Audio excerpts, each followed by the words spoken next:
जय हिंद। दोस्तों आज हम लोग हिस्ट्री को पढ़ेंगे। दोस्तों हिस्ट्री के टॉपिक में आज का हमारा जो टॉपिक रहेगा वह है वैदिक सिविलाइजेशन यानी वैदिक सभ्यता।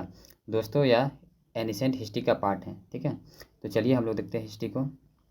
सबसे पहले हम लोग देख लेते हैं हिस्ट्री कितने भागों में डिवाइड है, ठीक है। तो हमको एक खाका समझ में आ जाएगा तो पढ़ने में आसानी होगी, ठीक है। तो चलिए देखते हैं दोस्तों। सबसे पहले देखिए, ठीक है, हिस्ट्री का जनक किसे कहते हैं? हेरोडोटस को, ठीक है। हेरोडोटस को हिस्ट्री का जनक कहा जाता है। दोस्तों हेरोडोटस जो है इतिहास का जनक माने जाते हैं और उन्होंने इतिहास का जो जनक माने जाते हैं तो एक पुस्तक लिखे थे हिस्टोरिका, ठीक है। मतलब हेरोडोटस के द्वारा लिखा गया पुस्तक हिस्टोरिका है।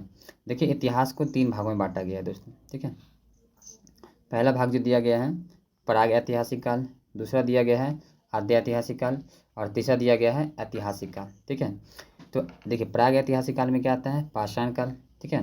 उसके बाद इसमें क्या आता है? सिंधु घाटी सभ्यता और वैदिक सभ्यता। इसका देखिए ऐतिहासिक काल में आता है मौर्य काल, गुप्त काल, ये सब आते हैं, ठीक है। तो सबसे पहले देखते हैं प्राग ऐतिहासिक काल। दोस्तों इसमें जो है इसका लिखित साक्ष्य नहीं उपलब्ध है, ठीक है। इसमें प्राग ऐतिहासिक काल में लिखित साक्ष्य उपलब्ध नहीं है, ठीक है। इसमें पाषाण काल आते हैं। उसके बाद आद्य ऐतिहासिक काल में जो आता है इसमें लिखित साक्ष्य तो है परंतु इसके जो लिखा हुआ लिपि उसको पढ़ ही नहीं सकते हैं, ठीक है। ये आद्य ऐतिहासिक काल, इसमें सिंधु सभ्यता और वैदिक सभ्यता आता है। उसके बाद जो है अभी ऐतिहासिक काल। दोस्तों इस काल में जो है लिखा हुआ तो है और उसके साथ उसको हम लिपि को पढ़ भी सकते हैं, ठीक है। इसमें बेसिकल 3 पार्ट आते हैं, देखिएगा। इसमें ऐतिहासिक काल में आता है प्राचीन इतिहास, मध्यकालीन इतिहास और आता है आधुनिक इतिहास जो हम लोग पढ़ते हैं, ठीक है। यानी प्राचीन ऐतिहासिक मतलब प्राचीन इतिहास, मध्यकालीन इतिहास और आधुनिक इतिहास किसमें आते हैं? ये आते हैं दोस्तों ऐतिहासिक काल में, ठीक है। तो आज हम लोग जो पढ़ने वाले हैं आद्य ऐतिहासिक काल का जो पार्ट है वैदिक सिविलाइजेशन, ठीक है। इसको लेक्चर के साथ देखेंगे ना, कॉन्सेप्ट के साथ साथ में हम लोग टेस्ट को भी सॉल्व करेंगे, देखते हैं, ठीक है। तो चलिए हम लोग देखते हैं। इसमें देखिए थंबनेल पर एक क्वेश्चंस दिया गया है। इसमें दिया गया है भगवद गीता यानी किस पुराण का अंश है? तो इस लेक्चर को देखने के बाद इस क्वेश्चन का आप लोग कमेंट में आंसर कीजिएगा, ठीक है। तो चलिए देखते हैं आज का टॉपिक वैदिक सिविलाइजेशन, ठीक है। कहते हैं वैदिक सभ्यता। दोस्तों सिंधु घाटी सभ्यता के पतन के बाद यानी सिंधु घाटी सभ्यता जो उसके पतन के बाद जो है जिस सभ्यता का उदय हुआ उसे कहते हैं वैदिक सिविलाइजेशन यानी वैदिक सभ्यता कहते हैं, ठीक है। इसे आर्य सभ्यता भी कहते हैं, ठीक है।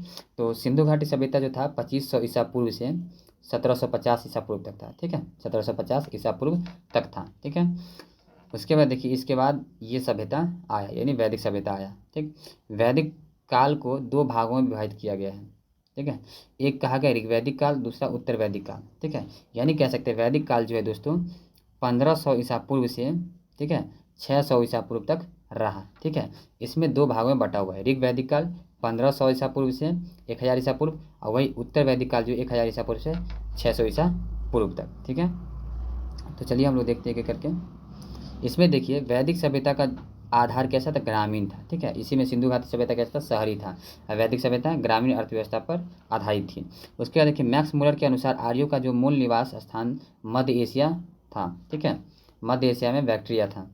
उसके बाद देखिए आर्य सर्वप्रथम पंजाब अफगानिस्तान मतलब पंजाब और अफगानिस्तान में आकर के बसे थे, ठीक है। वैदिक सभ्यता में संपूर्ण उत्तर भारत के क्षेत्र को आर्यवर्त कहा गया, ठीक है।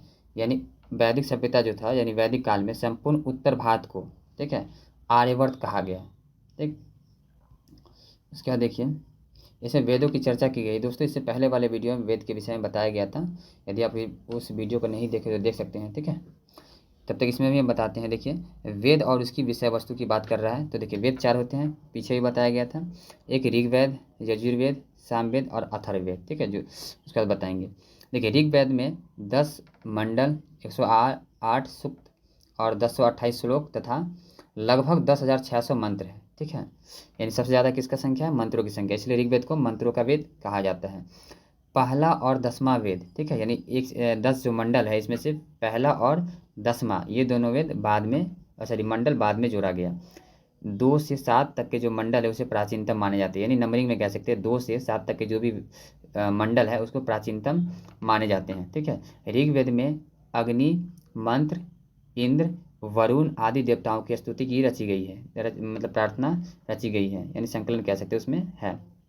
उसका देखिए था इसकी पाठ करने वाले को होत्री या होता कहते हैं, यानी ऋग्वेद का जो पाठ करता है उसे होत्री या होता कहा जाता है। ठीक है, इस तरह से देखिए दूसरा वेद जो यजुर्वेद है। ठीक है, यजुर्वेद कर्मकांड प्रधान ग्रंथ है। ठीक है, इसमें कर्मकांड के विषय का वर्णन किया गया है।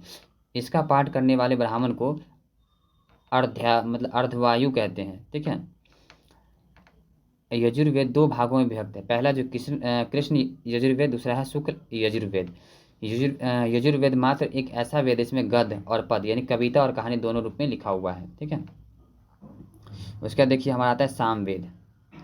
सामवेद में कहा गया, सामवेद का अर्थ होता है गाना से। ठीक है, यानी इसे सामवेद को गाना का वेद भी कहा जाता है। इसकी ऋचाओं का गान करने वाले को उद्गाथा कहते हैं। ठीक है, सामवेद में कुल 1549 ऋचाएँ हैं। सामवेद को भगवद गीता का जनक कहा जाता है, सॉरी भारतीय संगीत का जनक कहा जाता है। किसको? सामवेद को कहा जाता है। ठीक है, और लास्ट वेद जो हमारा है चौथा वेद अथर्ववेद। ठीक है, अथर्ववेद का रचना अथर्वा ऋषि ने की थी। अथर्व शब्द का तात्पर्य है पवित्र जादू। ठीक है, जादू तो नहीं, पवित्र। अथर्ववेद में रोग निवारक, राजभक्ति, विवाह गीत, जादू टोना, अंधविश्वास तथा नाना मतलब कई प्रकार के औषधियों का वर्णन किया गया। किस वेद में? अथर्ववेद में किया गया। ठीक, उसके बाद देखिए ऋग्वेद काल का मतलब काल की सर्वाधिक महत्वपूर्ण नदी सिंधु है, यानी ऋग्वैदिक काल जो था उसमें सर्वाधिक प्रचलित कह सकते हैं महत्वपूर्ण नदी वो सिंधु थी। ठीक है, उसके बाद देखिए ऋग्वैदिक काल की दूसरी महत्वपूर्ण नदी, पहला जो सिंधु है, दूसरी महत्वपूर्ण नदी सरस्वती है। ठीक है, अब यह राजस्थान के मरुस्थल में लुप्त हो चुकी है, मतलब लुप्त हो गई है। अगला देखिए ऋग्वैदिक काल में जो नदियाँ था उसका आधुनिक नाम क्या है? ठीक है, प्राचीन नाम, ये आधुनिक नाम दोस्तों। क्रूमु इसका अभी नाम है कुर्रम, कुंभा इसका नाम है काबुल, बितस्ता इसका नाम है अभी झेलम, इसका अस्किनी इसका नाम है चिनाब, पुरुषनी रावी, और शतुद्री सतलज कह सकते हैं, मरुवृद्धा इसका मरुवर्मन, इसका सुपोष्मा सोहन। आधुनिक नाम दोस्तों ये लोग हैं ना, मतलब ये सब आधुनिक नाम हैं। सिंधु सिंध, सुवस्तु स्वात, गोमती गोमल, दृश्यद्वती घग्गर, सदानीरा गंडक, विपाशा ब्यास, ये सब इसका आधुनिक नाम है। जो प्राचीन काल में ऋग्वैदिक काल में नदी थे उसका आधुनिक नाम है। ठीक है दोस्तों, हम आगे देख लेते हैं। इसके बाद जो कहा गया है, ऋग्वेद में गंगा नदी की चर्चा मात्र एक बार हुआ है। ठीक है, किस नदी की? गंगा नदी की चर्चा केवल एक बार हुआ है। किस वेद में? ऋग्वेद में। दोस्तों आर्यों की भाषा जो थी संस्कृत थी। ऋग्वैदिक राज्य अत्यंत छोटे होते थे जिन्हें जन कहते थे। ऋग्वैदिक काल में जो राज्य थे छोटे होते थे जिन्हें जन कहा जाता था। ऋग्वेद में जन शब्द का उल्लेख 275 बार किया गया है। ठीक, जन के शासकों को राजन कहा जाता था। ऋग्वेद में जनपद का उल्लेख एक बार भी नहीं है। ठीक है, ऋग्वेद में जनपद का उल्लेख एक बार भी नहीं किया गया है। उसका देखिए ऋग्वेद काल में ग्राम के मुखिया को ग्रामणी, दुर्गपति को पूरम और गुप्तचर को स्पश, गौ चराने वाले अधिकारी को व्रजापति कहते थे तथा परिवार के मुखिया को कुलप कहा जाता था। ठीक है, अगला देखिए इसमें कहा गया है आर्यों की जो सभा मतलब जनसभा को विदथ कहा जाता था। यह उनकी सर्वाधिक प्राचीन संस्था थी। ठीक है, वैदिक युग के केंद्रीय राजनीतिक संस्था को समिति कहा था, यानी वैदिक काल में जो केंद्रीय राजनीतिक संस्था थी, ठीक है, उसको समिति कहा जाता था। यह सामान्य जनता के प्रतिनिधि सभा थी जिसे राजा को चुनने एवं पदच्युत यानी हटाने की मतलब चुनने और हटाने का अधिकार दिया गया था, किसमें? समिति में। ठीक, उसके बाद कहा गया सभा एक अन्य लोकतांत्रिक संस्था थी जिसके सदस्य राज परिवार के सदस्य एवं समाज के श्रेष्ठ जन होते थे। शतपथ ब्राह्मण में सभा समिति को आदि पुरुष प्रजापति यानी ब्रह्मा की जुड़वा बेटियां की संज्ञा दी गई है। ठीक है, अब हम लोग देखते हैं ऋग्वैदिक राजनीतिक संगठन जो था क्या क्या था। दोस्तों ऋग्वैदिक राजनीतिक संगठन जो था एक था कुटुंब। ठीक है, राजनीतिक संगठन की मूलभूत इकाई कुटुंब कहलाती थी जिसका प्रधान कुलप होता था, जो हम पीछे देखे हैं।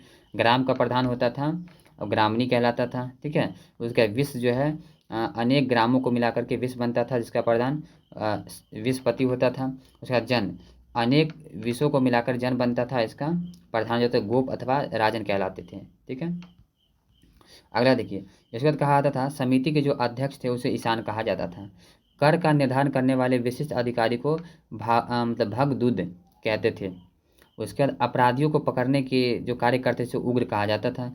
ऋग्वैदिक समाज का ढांचा निम्नलिखित प्रकार से था उस समय ऋग्वेद काल में, ठीक है।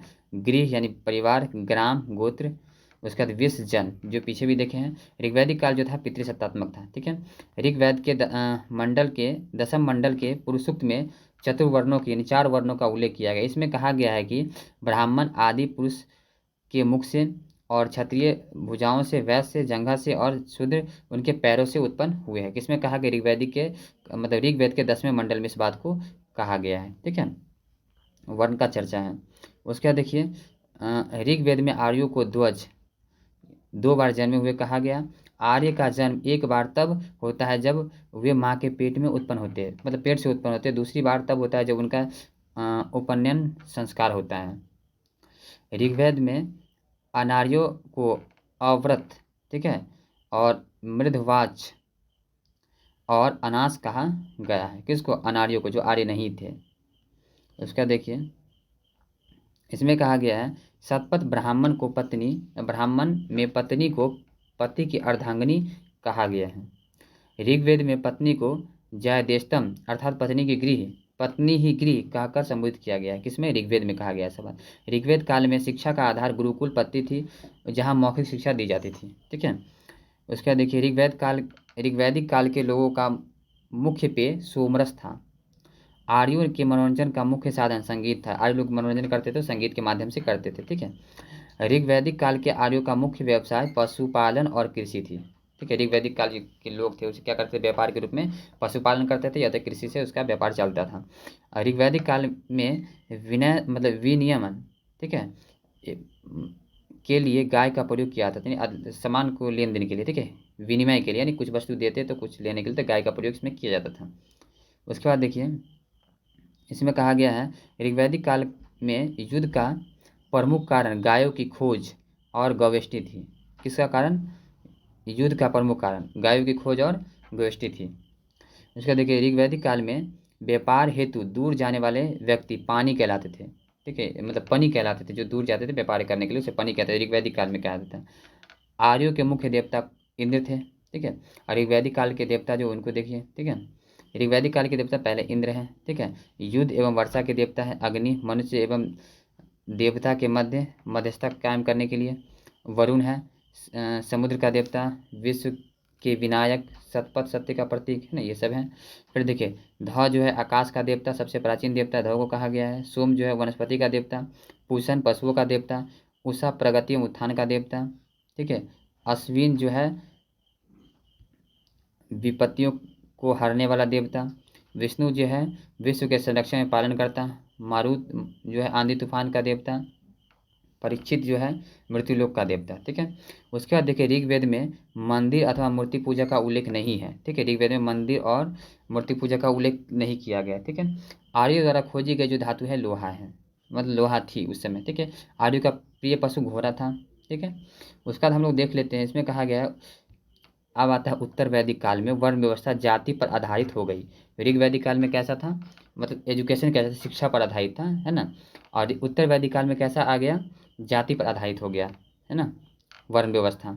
उसका उत्तर वैदिक काल में आर्यों के प्रमुख देवता प्रजापति थे, ठीक है। क्या थे? प्रजापति थे उत्तर वैदिक काल में। ऋग्वैदिक काल में कौन था? तो आर्यों के देवता इंद्र थे, ठीक है। उत्तर वैदिक काल में कौन आ गए? प्रजापति थे, ठीक। इसके बाद देखिए दत्तात्रेय ऋषि के पुत्र निमि ने संभवतः श्राद्ध प्रथा को शुरू किया था। किसने किया था?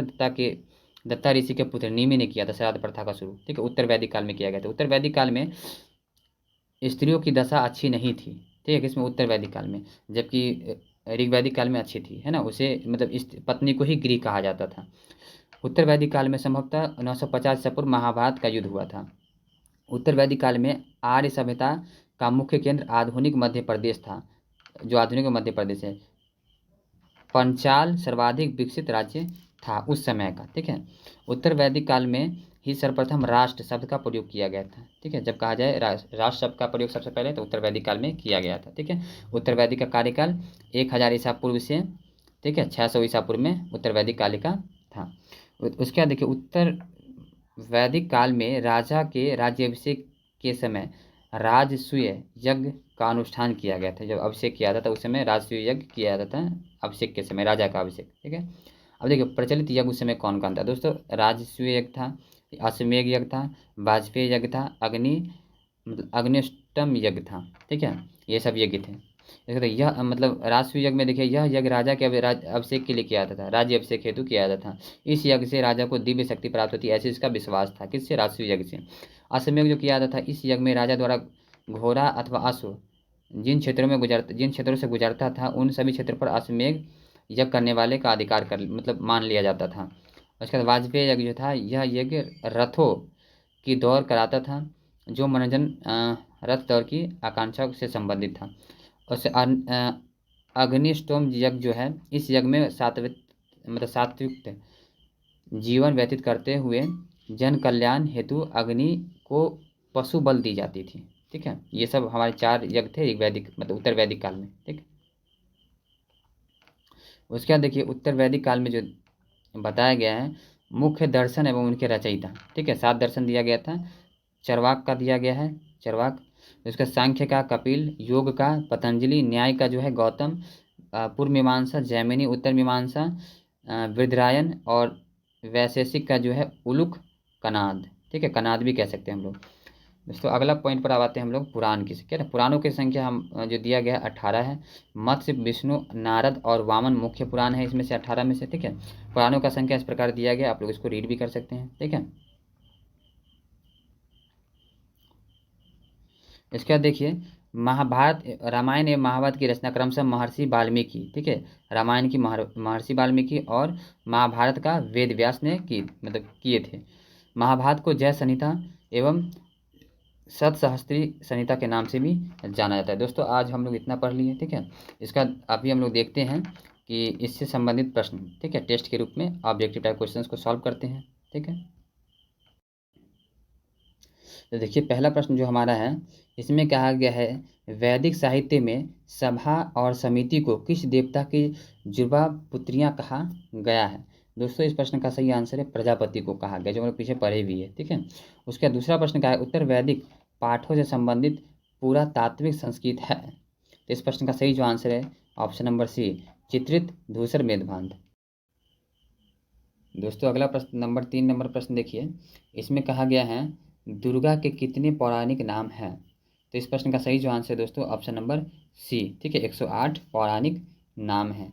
इस तरह से हम लोग प्रश्न नंबर 4 को देखते हैं। इसमें कहा गया है कि आर्य भारत में संभवतः कहाँ से आए थे। ठीक है, तो इस प्रश्न का सही जो आंसर है दोस्तों ऑप्शन नंबर बी, मध्य एशिया से आर्य भारत में आए थे। अगला प्रश्न देखिए प्राचीनतम वेद है कौन है। तो इस प्रश्न का सही आंसर ऑप्शन नंबर सी, सबसे प्राचीनतम वेद दोस्तों ऋग्वेद है। ठीक है, अगला प्रश्न इस तरह से हम लोग देखते हैं। इसमें कहा गया है ऋग्वेद में सर्वाधिक सांख्य सूत्र मतलब सूक्त है। ठीक है, तो इस प्रश्न का सही जो आंसर हो जाएगा ऑप्शन नंबर डी, इंद्र के विषय में है। ठीक है, सर्वाधिक सूक्त किसमें, इंद्र के विषय में है ऋग्वेद में। उसके बाद देखिए अगला प्रश्न हमारा है इनमें से किस फसल का ज्ञान वैदिक काल के लोगों को नहीं थी। ठीक है, तो इस प्रश्न का सही जो आंसर हो जाएगा ऑप्शन नंबर डी, यानी तंबाकू का ज्ञान वैदिक काल के लोगों को नहीं थी। ठीक है, अगला प्रश्न देखिए इसमें कहा गया है आरंभिक वैदिक सभ्यता मतलब साहित्य में सर्वाधिक वर्णित नदी है। तो इस प्रश्न का सही जो आंसर है ऑप्शन नंबर ए, यानी सिंधु नदी। ठीक है, बताए भी थे और इसमें पढ़े भी थे हम लेक्चर में, सिंधु नदी। उसके बाद देखिए प्रसिद्ध गायत्री मंत्र किस धर्म ग्रंथ से संबंधित है। दोस्तों मंत्र सबसे ज़्यादा किस में थे, ऋग्वेद में थे, है ना, इसलिए इसे मंत्रों का वेद भी कहा था। तो गायत्री मंत्र भी ऋग्वेद में ही है। ठीक है, इस प्रश्न का सही आंसर ऑप्शन नंबर ए।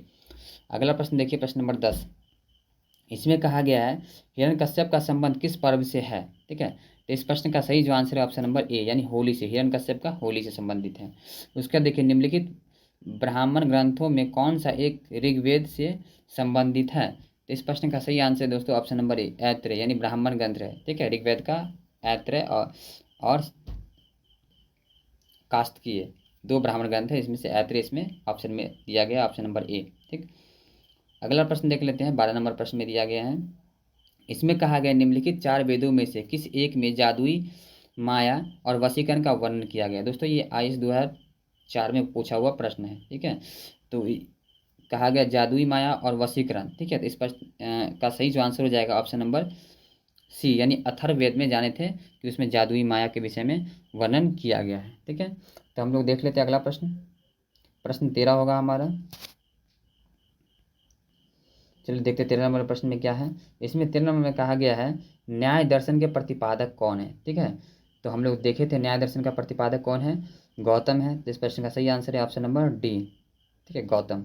उसका देखिए सांख्य दर्शन के प्रतिपादक कौन है, तो इस प्रश्न का सही जो आंसर हो जाएगा दोस्तों ऑप्शन नंबर सी, यानी कपिल। हम लोग पीछे पढ़े थे 7 दर्शन दिया गया था। ठीक है, 15 नंबर प्रश्न देखिए। इसमें कहा गया है दास यज्ञ युद्ध का विजेता सुदामा किस जन से संबंध रखते थे, यानी संबंधित थे। ठीक है, तो इस प्रश्न का सही आंसर है ऑप्शन नंबर सी, यानी भारत से। ठीक, 16 नंबर प्रश्न है दोस्तों, सामवेद ग्रंथ है। ठीक है, तो कौन सा ग्रंथ है, तो इस प्रश्न का सही जो आंसर है ऑप्शन नंबर ए। ठीक है दोस्तों, वैसे तो ऑप्शन नंबर ए दिया गया। सामवेद में हम लोग जो देखते थे गाना से संबंधित है। ठीक है, सामवेद किससे संबंधित है, गाना से कह सकते हैं या तो संगीत से। ठीक है, सामवेद किससे, संगीत से। ठीक है, इसमें ऑप्शन में नहीं दिया गया है। ठीक है, अगला प्रश्न हम लोग देखते हैं। इसमें कहा गया है उपनिषद पुस्तक है, किसका पुस्तक है। ठीक है, उपनिषद किसका पुस्तक है, देखिए दर्शन पर आधारित पुस्तक है। ठीक है, अगला प्रश्न देखिए 18 नंबर प्रश्न में जो दिया गया है योग दर्शन के प्रतिपादक निम्न में से कौन है। ठीक है, तो इस प्रश्न का सही आंसर हो जाएगा ऑप्शन नंबर डी, पतंजलि। ठीक है, 19 नंबर प्रश्न देखिए। इसमें कहा गया है भारत में संस्कृत भाषा का प्रधान व्याकरण किस काल अवधि में था। ठीक है, तो इस प्रश्न का सही आंसर ऑप्शन नंबर बी, यानी छठी 5वीं शताब्दी ईसा पूर्व में था। अगला प्रश्न देखते हैं दोस्तों, हमारा 20 नंबर प्रश्न है ऋग्वेद की प्रथम ऋचा किस देवता के प्रति है। ठीक है, तो इस प्रश्न का सही answer option number B, Varun देवता के प्रति है। ठीक है, ये देवता जो है ना। उसका देखिए 21 नंबर प्रश्न में है ऋग्वेद में किस नदी का उल्लेख नहीं है। ठीक है दोस्तों, कावेरी नदी का उल्लेख नहीं है। सरस्वती, रावी और गंगा, तीनों का। गंगा को पता है, गंगा नदी का एक बार प्रयोग किया गया है, यानी तीनों नदी का है प्रयोग, कावेरी नदी का नहीं है। अगला प्रश्न देखिए। इसमें कहा गया है हिंदू समाज में श्रद्धा यानी श्रद्धा प्रथा की शुरुआत किसने की थी, है ना। श्रद्धा नहीं, श्राद्ध प्रथा की शुरुआत किसने की थी दोस्तों, एक ऋषि थे, उसके बेटा थे। ठीक है, तो देखिए कौन है, निमि ऋषि। ठीक है, किसने किया था, निमि ऋषि ने इसका श्राद्ध प्रथा का शुरुआत किया था। अगला प्रश्न देखिए 23 नंबर, निम्नलिखित में से कौन वेदों का अंग नहीं है। ठीक है दोस्तों, इस प्रश्न का सही आंसर है ऑप्शन नंबर डी, पुराण वेदों का अंग नहीं है। एक बात जान लीजिए, पुराण को हम लोग 5वां वेद कहते हैं। ठीक है, या वेदों का वेद पुराण को ही कहा जाता है। ठीक है, प्रश्न इस तरह से कभी कभी आ जाता है कि वेदों का वेद किसे कहते हैं दोस्तों, इसका आंसर हो जाएगा पुराण, या तो 5वां वेद किसे कहते हैं, तो पुराण को कहा जाता है। ठीक, अगला प्रश्न देखिए। इसमें कहा गया है यज्ञ कर्मकांड का निरीक्षण निम्नलिखित में से किस पुरोहित का कार्य था। ठीक है, तो इस प्रश्न का सही जो आंसर हो जाएगा ऑप्शन नंबर बी, ब्रह्मा। ठीक है, अगला प्रश्न देखिए।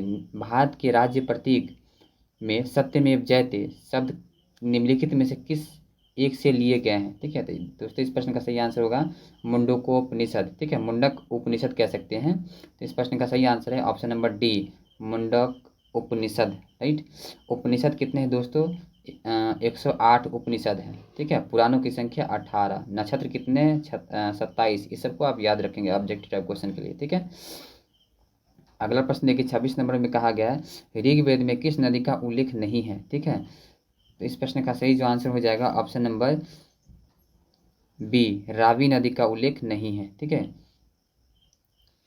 अगला प्रश्न हम लोग देख लेते हैं 27 नंबर, उपनिषद का मुख्य विषय है। ठीक है, तो इस प्रश्न का सही आंसर है ऑप्शन नंबर बी, दर्शन। ठीक है, ये पीसीएस में पूछा गया है, उत्तराखंड पीसीएस में। ठीक है, 2007 में पूछा गया प्रश्न है। अगला प्रश्न देखिए 28 नंबर, इसमें कहा गया है बृहदारण्यक उपनिषद में जनक की सभा में याज्ञवल्क्य से दार्शनिक संवाद करते हुए निम्नलिखित में से किसका वर्णन हुआ है। ठीक है, तो इस प्रश्न का सही आंसर है ऑप्शन नंबर ए, गार्गी का। अगला प्रश्न देखिए, निम्नलिखित में से सृष्टि मतलब विशिष्टाद्वैत दर्शन शास्त्र का प्रतिपादन किसने किया। तो इस प्रश्न का सही आंसर है ऑप्शन नंबर सी, रामानुजाचार्य। ठीक है। अगला प्रश्न देखिए, इसमें कहा गया है शब्द निष्क का अर्थ वैदिक काल में आभूषण था जिसका अर्थ बाद में प्रयोग में आया, क्या आया दोस्तों? इस प्रश्न का सही आंसर देखते हैं। ठीक है, बाद में जो आया दोस्तों, इस प्रश्न का सही आंसर हो जाएगा मुद्रा। ठीक है, क्या आया? मुद्रा। अगला प्रश्न देखिए, इसमें कहा गया शिक्षा पर सबसे प्राचीन रचना है, तो इस प्रश्न का सही आंसर है ऑप्शन नंबर ए, प्रतिशाख्य सूत्र। ठीक है। अगला प्रश्न, ऋग्वैदिक समाज था, कैसा था दोस्तों? पितृसत्तात्मक था ऋग्वैदिक समाज। ठीक है। अगला प्रश्न देखिए, 33 नंबर प्रश्न में कहा गया है ऋग्वैदिक काल में विनियमन के लिए किसका प्रयोग होता था? मुद्रा के रूप में दोस्तों गाय का प्रयोग होता था। ठीक है। उसके बाद कहा गया आर्यों द्वारा खोजी गई धातु कौन सा थी? तो इस प्रश्न का सही आंसर बी, लोहा थी। ठीक है, आर्यों द्वारा खोजा गया धातु। उसके बाद कहा गया है भारतीय ज्यामिति की सर्वाधिक प्राचीन पुस्तक कौन सी है? तो इस प्रश्न का सही आंसर है ऑप्शन नंबर सी, शुल्ब सूत्र। राइट। उसके बाद देखिए, हिंदू मान्यताओं के अनुसार पुराणों की संख्या कितनी है? दोस्तों थोड़ा देर पहले बताया 18 पुराण है। ठीक है, 18, ऑप्शन नंबर सी। 37 नंबर प्रश्न है निम्नांकित में से कौन सा एक शब्द ऋग्वेद में युद्ध के लिए प्रयुक्त है? दोस्तों इस प्रश्न का सही आंसर हो जाएगा ऑप्शन नंबर ए, गविष्टि। ठीक है, या गाय की खोज, जो हम लोग पीछे पढ़े थे। ऋग्वेद वैदिक काल में जो, ठीक है, युद्ध जो होता था तो गविष्टि या गाय की खोज के लिए होता था। ठीक है। अगला प्रश्न देखिए, 38 नंबर प्रश्न में कहा गया है निम्नांकित में से किसमें प्रसिद्ध गायत्री मंत्र अंतर्विष्ट है, यानी है? तो दोस्तों मंत्र का वेद ऋग्वेद में है। अगला प्रश्न, ऋग्वेद में कौन से देवता स्तंभ वाले भवनों में निवास करते हुए वर्णित है? ठीक है, कौन से देवता है जो स्तंभ वाले भवनों में निवास करते हुए वर्णित है? इस प्रश्न का सही जो आंसर है दोस्तों, ऑप्शन नंबर ए हो जाएगा इसका सही आंसर। ठीक है, इंद्र व अग्नि कह सकते हैं। ठीक। अगला प्रश्न हम लोग देख लेते हैं, प्रश्न नंबर 40 है। इसमें कहा गया है दोस्तों निम्नांकित में से कौन सा वेद गद्य और पद दोनों में है? तो हम लोग जानते हैं कौन सा वेद गद्य और पद दोनों में है, यजुर्वेद। ठीक है। अगला प्रश्न, ऑप्शन नंबर सी इसका राइट आंसर हो जाएगा। 41 नंबर प्रश्न, निम्नलिखित वैदिक देवताओं में से कौन सा अस्वस्थता के देवता अहुर मजदा से सादृश्य रखते हैं, यानी रखता है? तो इस प्रश्न का सही जो आंसर हो जाएगा ऑप्शन नंबर बी, वरुण। ठीक है। अगला प्रश्न देख लीजिए, इसमें कहा गया 42 नंबर प्रश्न में दिया गया कबीले के संदर्भ में जन शब्द ऋग्वेद में कितनी बार आया है? दोस्तों 275 बार, ऑप्शन नंबर 20 का राइट आंसर हो जाएगा। राजसूय से संबंधित अनुष्ठानों का वर्णन है, किसमें है राजसूय से संबंधित अनुष्ठान का वर्णन? इस प्रश्न का सही आंसर दोस्तों ऑप्शन नंबर डी, अथर्ववेद में। ठीक है, अथर्ववेद को दोस्तों सबसे बाद का वेद कहा जाता है। ठीक है, और सबसे प्राचीन वेद ऋग्वेद को कहा जाता है। ठीक है दोस्तों, इस पर एक वीडियो बनाया गया था जो इसी चैनल पर अपलोड है, इससे जस्ट 2 वीडियो पीछे होंगे। ठीक है, उस वीडियो को आप देख लीजिए, वेद से संबंधित आपका सभी कॉन्सेप्ट क्लियर हो जाएगा। ठीक है, वहाँ इसको अच्छी तरह से बता दिया गया है। दोस्तों अगला प्रश्न देखिए, 44 नंबर, महाभाष्य का विषय है। ठीक है, तो क्या है ऑप्शन देख लीजिए। इस प्रश्न का राइट आंसर जो हो जाएगा ऑप्शन नंबर ए, यानी व्याकरण, महाभाष्य का विषय। भगवद गीता किस पुराण का अंश है? ठीक है, इस प्रश्न का सही आंसर हो जाएगा ऑप्शन नंबर सी, महाभारत। दोस्तों यही प्रश्न थंबनेल पर शो हो रहा था। ठीक है, यह प्रश्न यूपीएससी 2005 में पूछा गया है। तो दोस्तों आज के लिए इस वीडियो में इतना ही, तब तक के लिए हम लोग मिलेंगे दूसरे वीडियो में। तब तक के लिए जय हिंद, जय भारत।